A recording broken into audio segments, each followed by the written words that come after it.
For all you old school training fans out there, it's great news. Big Dan is back. Not only to tell my story, celebrate 3 amazing things, but also to share my vision for the future of personal training.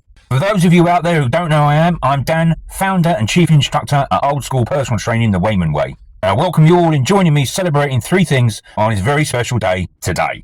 Firstly, an amazing 15 years of being a personal trainer, certified martial arts instructor and a fitness mentor. Running an extremely successful 2-time award-winning fitness business where I've met and trained some truly amazing people, helping people to turn fitness ambition into reality. And some memorable examples include a 48-year-old Catherine who came to me for help with a fitness adventure dream of hiking to Everest Base Camp. And with my training and guidance, we not only got a walk in with a pack for more miles per hour, more hours per day, and more days per week, and did more bodyweight strength training and pack lifts than I think she really cares to remember.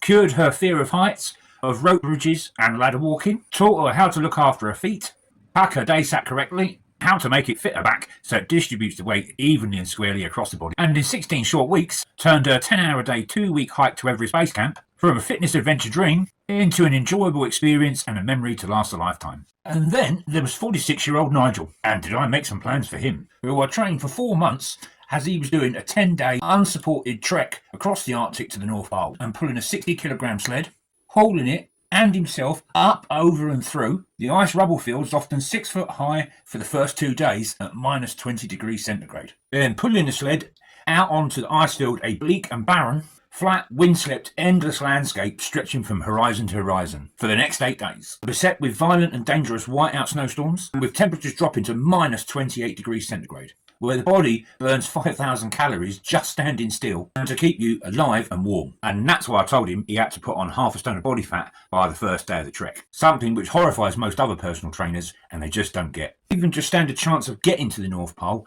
navigation is key. Walking on a moving ice sheet and not on dry land, you need to be fully aware of the ocean current moving what you're moving on. Also, due to the moving nature of ice, fissures, deep crevasses covered with a thin layer of ice and snow are a danger. Also, the ice cracking open to reveal miles of dark ocean below before rapidly closing over again. Let's not fall down any of them then. Not to mention dodging patrols of the occasional but very large and very, very hungry polar bear.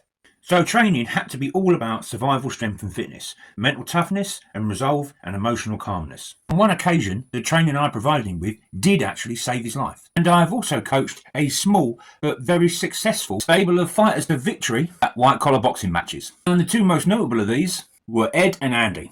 And with Ed, I had a tall order of only having 2.5 weeks before fight night to take someone who was a complete novice at boxing, but with a small amount of experience of milling from his very short time in the army, and to turn him into a one-man wrecking machine. And with me as his cornerman on fight night, so I could coach him all the way through the fight, he outworked and outpunched his opponent consecutively over all 3 rounds to beat a man 2.5 stone heavier, but had also been trained for 3 months at a professional gym, which I didn't rub in their faces at all. Ed's win on the night was a double victory, as it also brought in over £8,000 to the Household Recovery Operational Casualties Fund. And lastly, but by no means least, there was 49-year-old Andy, a lifelong boxing fan with quite a few white-collar fights under his belt already before he came to me.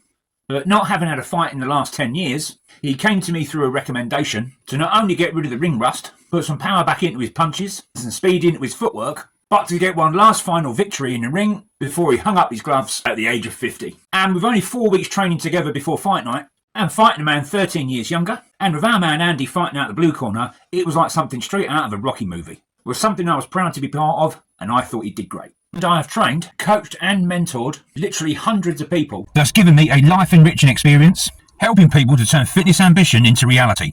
That has helped them to create and live happier, healthier fitness lifestyles. Something I'm immensely proud of and why I love getting out of bed and coming to work every day. The next part of the story to share with you, and hopefully one you'll join me celebrating, is the story of an awesome 35-year-long strength and fitness lifestyle, and one that has sent me on many varied and incredible fitness journeys that were as diverse as they were many, taking up powerlifting and training for and competing at amateur strongman competitions, which saw me doing loads of crazy strength events, but my all-time favourite has got to be pulling a 10-ton truck at the Arundel truck pull competition. And whilst training for Ironman competition, I ran half marathons, like this one, the Hampton Court Palace half marathon, back in 2018. And despite having 4 inches of snowfall the night before the race, and running through ice, snow and slush. Managed to complete it in a not too shabby 2 hours and 18 minutes. Not bad at all for an 18 stone 47-year-old.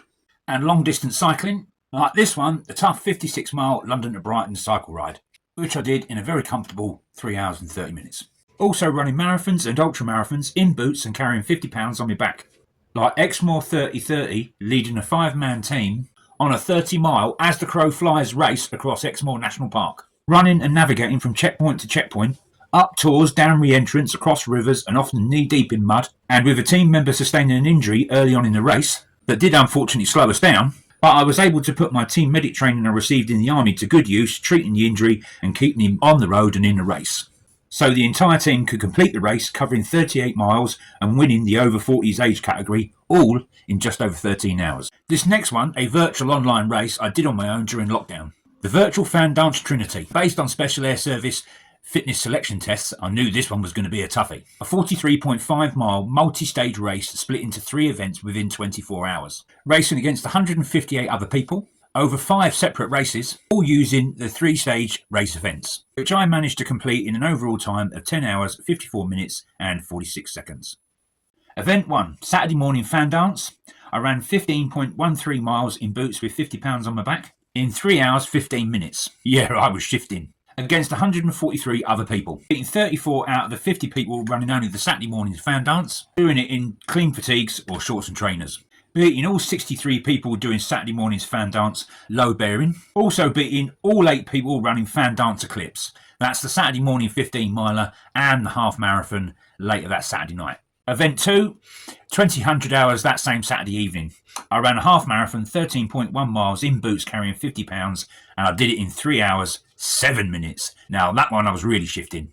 Racing against 37 other people, and at the end, events 1 and 2, I had a combined time of 6 hours, 22 minutes. Beating all 14 people on Fan Dance Dark Trail, beating all 8 people running Fan Dance Eclipse, that's Saturday morning's event, the 15 miler and the half marathon at 8 o'clock that same night. And beating my closest competitor on Fan Dance Eclipse by 26 minutes. And beating 8 people doing Fan Dance Trinity, the same event as me, and there was only 15 of us. I came in 6th out of 37 people running it. Event 3, 10 o'clock Sunday morning, the 3rd and final 15 miler run, in boots carrying 50 pounds. Only 22 people doing this last event, 7 people doing Fan Dance Gemini, that's the Saturday morning 15 miler and the Sunday morning 15 miler. Me and 14 other people doing Fan Dance Trinity, Saturday morning's 15 miler, Saturday night's half marathon, 13.1 miles, and the 15 miler Sunday morning. I did that 4 hours, 32 minutes, 46 seconds. It wasn't bad at all, considering I was in extreme pain from the beginning of Sunday morning. And even with an injury, came in 8th out of the 22 people. With the last stage of Sunday complete, I had an overall time of 10 hours, 54 minutes and 46 seconds. I also conducted a unique strength training experiment to see if just using exercises like weighted press-ups with up to 90 kilograms of sand in a Bergen and variations of very difficult calisthenic bodyweight exercises like pike presses and elevated pike presses, and also static strength exercises like the lost art of hand balancing, could be used to build a bigger bench press. Even though I hadn't done any consistent bench press work for over 5 years. After only 15 weeks of training, only using 3 exercises, I was able to bench press 150 kilograms for 5 reps on a stability ball, which I found pretty staggering as it was only 22 kilograms off my PB when I was powerlifting. I must also not neglect to talk about the most important and profound part of my life journey.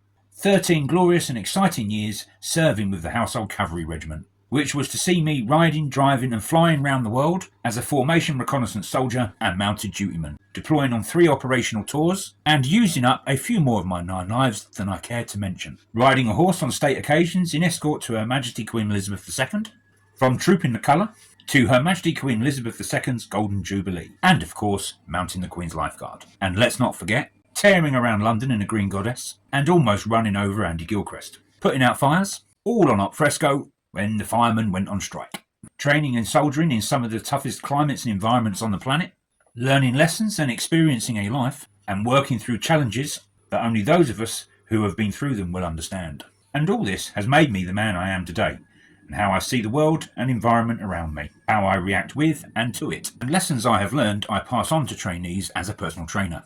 such as mental robustness in the face of physical challenge, perseverance, discipline, and resoluteness. And of course, fostering that all-important will to win, as mentally stronger, robust, and more confident people not only do better physically, but also perform better in day-to-day life. And this rather neatly brings us full circle back to the present day and where we can look forward into the future of personal training. Having led an incredibly exciting life full of amazingly challenging and sometimes scary experiences, and a highly kinetic strength and fitness lifestyle that has been full of adrenaline pumping highs, but there have been some lows. Now at 53 years old and in the middle part of my life, I have physical injuries and central nervous system illnesses that mean I can't lead the sort of physical fitness lifestyle I once did. But my strength and fitness journey is not over. Yours doesn't have to be either. So why not join me on my next physical journey? Ditching the weights, ditching the gym and artificial training environments. Let's take a more holistic approach to strength, fitness, wellness, and physical and mental and emotional health. Let's create a path to a lifetime of physical fitness, using non-impact but highly effective body weight and dynamic tension exercises to build whole body strength that doesn't pound the joints. And this is my vision of the future for not only personal training the Wayman way, but for everyone like me that's now in the middle part of their life and that want to future-proof their bodies and train for the rest of their life. And we'll be blending ancient strength tradition and fitness wisdoms to build strength, improve fitness, and regain balance, mobility, and flexibility, and using meditation to calm the mind while also strengthening the body, creating a deeper, more profound connection between mind, body, and activity. And if my story resonates with you, then let's take our first steps into a lifetime of strength and fitness training. That is, hybrid body, mind, strength, fitness, and flexibility training system.